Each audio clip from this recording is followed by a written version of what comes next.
Quit sera, what will be. The god of soccer once again prevailed over corruption. As Senegal, alas, were crowned the chief and the king of African football once again, AFCON 2025. Last night was a game filled with conflicting emotions, roller coaster from back to the front.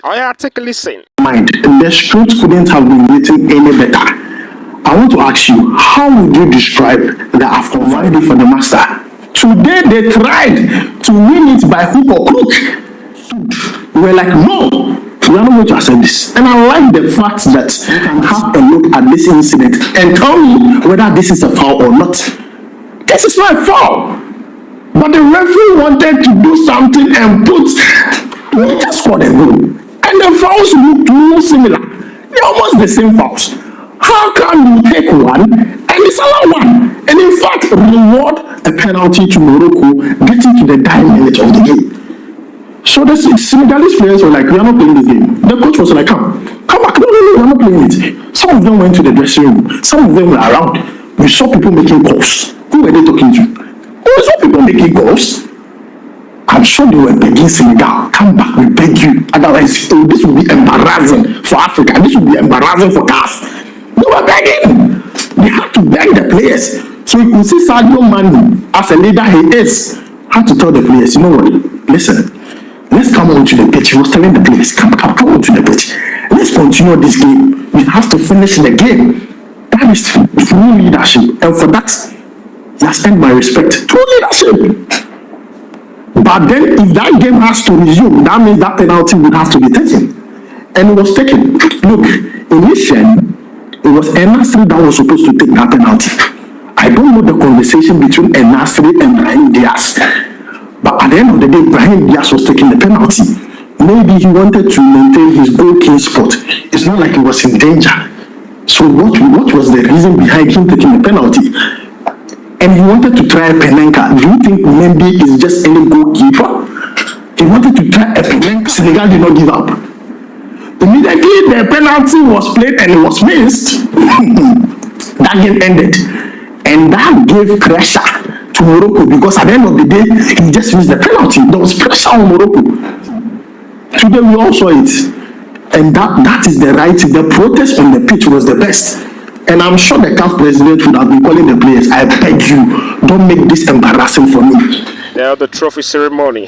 Achraf Hakimi, captain of the Moroccan side, as he goes to collect his Fair Play Award. Fair Play Award goes to Achraf Hakimi. The agony against X, this was not what they wanted for his nation. But yeah, this was not what they wanted for the nation, but it is what it is.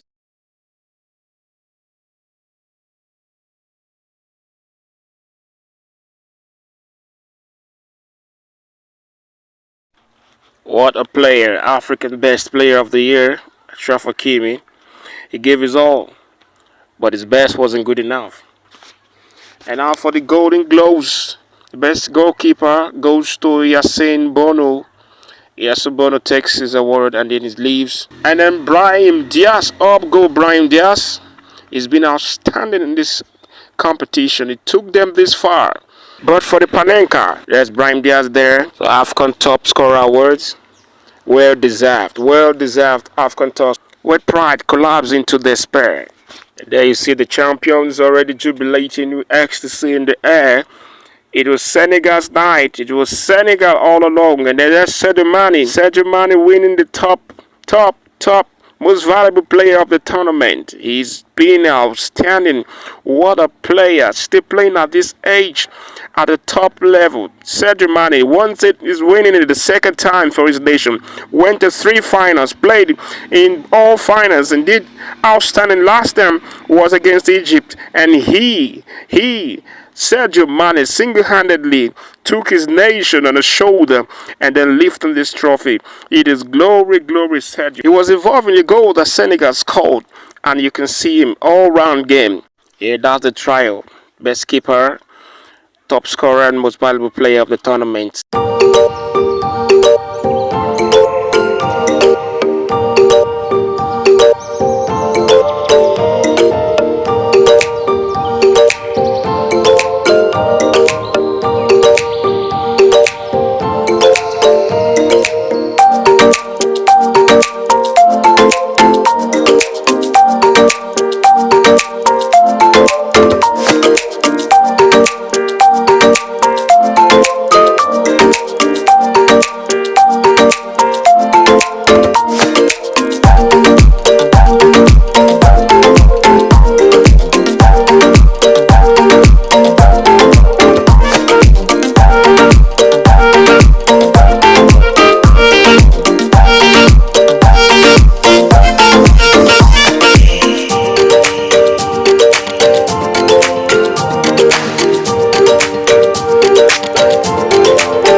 tactics, but it didn't work out.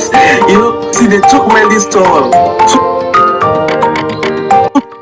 Prepared and aware of what you wanted to do, the same tactics, but with determination they were able to defeat Morocco at home. And I'm sure a lot of football fans in Africa and across the world are so happy with this result. And I tell you, it's because there have been controversies in Morocco's game. They also tried their towel tactics, but it didn't work out. See, they took Mendy's towel 2 times. I think after the second towel, then a Senegalese player had to guide the towel for Mendy.